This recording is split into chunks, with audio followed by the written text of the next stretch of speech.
ఈ మధ్య మనం చూస్తా ఉన్నాం, ఒక యువతి నార్త్ ఇండియాలో డాన్స్ ఆడుతూ ఆడుతూ సడన్ గా హార్ట్ అటాక్ వచ్చి స్టేజ్ మీదే కుప్పకూలిపోయి చనిపోవడము, ఎక్సర్సైజ్ చేస్తూ చేస్తూ సడన్ గా హార్ట్ అటాక్ వచ్చి చనిపోవడము. చాలా రేర్ గా రావాల్సిన హార్ట్ అటాక్స్ 20s 30s లోనే వచ్చేస్తున్నాయి. మనం ముందుగా హార్ట్ అటాక్ ని గుర్తించడానికి మనకున్న ఏకైక డయాగ్నోసిస్ వచ్చేసి టంగ్ డయాగ్నోసిస్. అంటే మీ నాలుకని రోజు మనం పొద్దున్నే కంపల్సరీ అద్దంలో చూసుకోవాలి. మనం ఏమైనా బ్లాక్ స్పాట్స్ కానీ బ్లూయిష్ స్పాట్స్ కానీ ఏమైనా ఏర్పడితే మన గుండెలో ఎక్కడో బ్లాకేజెస్ ఏర్పడుతున్నట్టు మనకి సంకేతంగా మనం చెప్పొచ్చు. కొంతమందికి ఇలాంటి లక్షణాలు కూడా లేకుండా వచ్చే అవకాశాలు కూడా ఉన్నాయి. ఇదేమి వైరస్ బ్యాక్టీరియాతో వచ్చేది కాదు. ఇది diet, life style, stress, immunity వల్లనే వస్తూ ఉంది.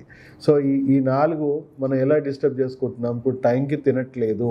సో ఏమవుతుంది, మీ డైజెస్టివ్ సిస్టంలో ఉన్న వేడి ఏదైతే ఉందో, యాసిడ్స్ ఏవైతే ఉన్నాయో దాని నుంచి వచ్చే ఇన్ఫ్లమేషన్స్ డీహైడ్రేట్ చేసేస్తూ ఉంటుంది. మీ హార్ట్ని, మీ బ్రెయిన్ని డీహైడ్రేట్ చేస్తూ ఉంటుంది. రక్తనాళాలు కుచించుకుపోవడం అనేది జరుగుతూ ఉంటుంది, ష్రింక్ అవుతూ ఉంటాయి, హార్డ్ అయిపోతూ ఉంటాయి. లేదా రాంగ్ ఫుడ్ హ్యాబిట్స్ ఉన్నాయి, ఎక్సెస్ షుగర్స్, ఎక్సెస్ సాల్ట్స్, తర్వాత జంక్ ఫుడ్స్, రకరకాల హ్యాబిట్స్ ఉన్నాయి. సో దాని నుంచి మీ గట్ హెల్త్ కూడా డ్యామేజ్ అవుతుంది.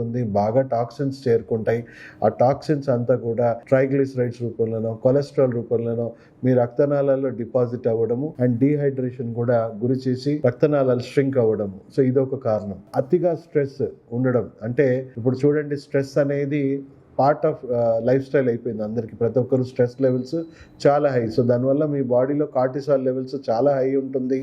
మీ మెటబాలిజం అనేది స్లో డౌన్ చేసేస్తుంది. అంటే మీ బాడీస్ న్యాచురల్గా ఈ టాక్సిన్స్ని ఎలిమినేట్ చేసే ప్రక్రియని స్లో చేసేస్తుంది. ఊబకాయం లాంటివి కూడా తయారవుతూ ఉంటుంది. సో న్యాచురల్గా ఏమవుతుంది, మీ కార్టిసాల్ నుంచి వచ్చే inflammation and metabolic slow down అవ్వడం వల్ల కూడా మీకు బాడీలో టాక్సిక్ ఎలిమెంట్స్ పెరిగిపోయి మీకు క్లాగ్ అవ్వడం అనేది జరుగుతూ ఉంది. దానివల్ల బ్లడ్ వెజల్స్ అన్ని కూడా నారోగా ష్రింక్ అయ్యి డీహైడ్రేటెడ్, రకరకాల కారణాలు. సో ఈ స్ట్రెస్తో పాటు ఇప్పుడు సడన్గా ఎస్పెషల్లీ మనం మాట్లాడుకుంటే డాన్స్ ఆడుతూ లేదా ఎక్సర్సైజ్ చేస్తూ సడన్గా డెత్స్ ఎలా అవుతున్నాయి అంటే, సడన్ గా ఓవర్ ఎగ్జర్షన్. ఇప్పుడు ఎక్సర్సైజ్ చేసే వాళ్ళు చూసుకున్నా లేదా డాన్స్ చేసే వాళ్ళని మనం చూసుకున్నా, బాడీని వార్మప్ చేయకుండా, డైట్, లైఫ్ స్టైల్ సరిగా మెయింటైన్ చేయకుండా ఎక్సర్సైజ్ చేసినా కూడా సడన్ గా ఓవర్ ఎగ్జర్షన్స్ అనేవి ఇవ్వకూడదు. సో ఈ ఓవర్ ఎగ్జర్షన్స్ వల్ల కూడా ఏమవుతుంది అని అంటే, ఓవర్ స్ట్రెయిన్ అయిపోవడం వల్ల కూడా న్యాచురల్ గానే కార్టిసాల్ లెవెల్స్, ఇన్ఫ్లమేషన్ విపరీతంగా పెరుగుతుంది. బాడీ సడన్ గా డీహైడ్రేషన్ కి, అంటే ఎక్సెసివ్ స్వెటింగ్ ద్వారా